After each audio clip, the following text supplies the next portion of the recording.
Assalamualaikum warahmatullahi wabarakatuh. Kami dari kelompok 6 akan mempresentasikan tugas mengenai isu-isu antara aktor negara pada mata kuliah Sejarah Hubungan Internasional dengan tema kedaulatan. Kami kelompok 6 beranggotakan saya Muhammad Misbahul Ulum, yang kedua Yohanes Jakadana, dan yang ketiga adalah Mensiana BT.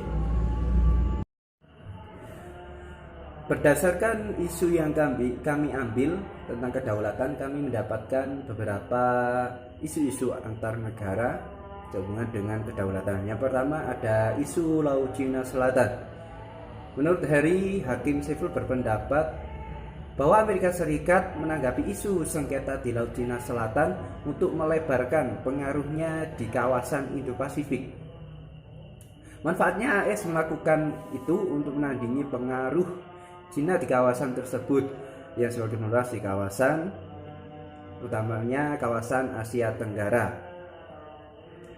Pola yang dilakukan AS tersebut adalah menyuarakan tentang adanya bahaya Cina di Laut Cina Selatan kepada negara-negara Asia Tenggara seperti Vietnam dan Filipina yang memang memiliki pertikaian di wilayah Laut Cina Selatan dengan negara Cina tersebut. Pasca berakhirnya Perang Dingin 1991, ada pemotongan pangkalan yang sangat yang signifikan menurut saya dalam kawasan atau dalam pertahanan AS. Hal itu menyebabkan pangkalan militernya di daerah Filipina close down. Kekuatan armada ke-7 di Pasifik berkurang. Hal tersebut disampaikan oleh mantan Kepala Staf Angkatan Udara AS. Kemudian isu selanjutnya adalah perubahan kekuasaan di Afghanistan yang berpengaruh juga kepada negara Republik Indonesia.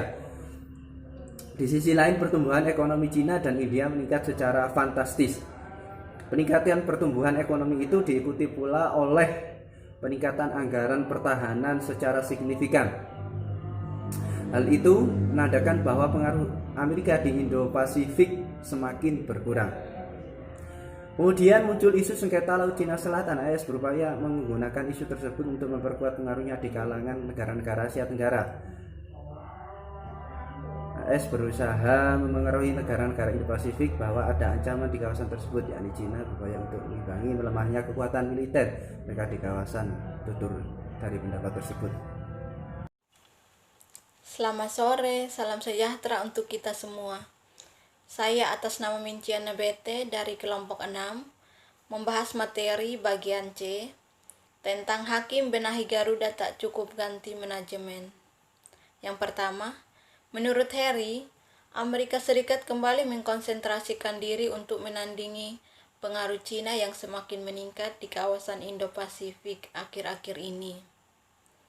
Indikator kuat terjadinya hal itu terdeteksi dari pembentukan fakta militer baru Australia, Inggris, dan Amerika atau AUKUS.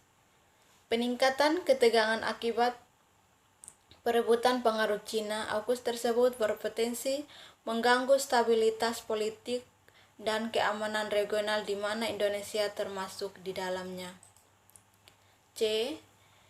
Indonesia perlu perkuat pagar imajiner di perairan perbatasan.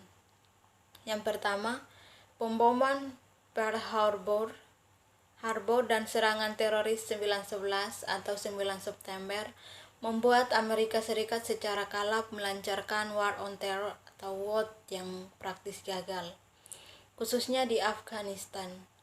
Sehingga ketika terjadinya peristiwa Pearl Harbor dan 9/11, sesungguhnya Amerika Serikat sangat terluka dan mengamuk. Pasca 9/11 misalnya, Amerika Serikat segera menyerang Afghanistan untuk memburu Osman bin Laden sekaligus menjatuhkan Taliban, ujar Kotan. Namun, pasca kegagalan tersebut, Amerika Serikat kembali mencari musuh bersama dan tampaknya Cina secara konsensus ditinjau dari perspektif tersebut. Terima kasih.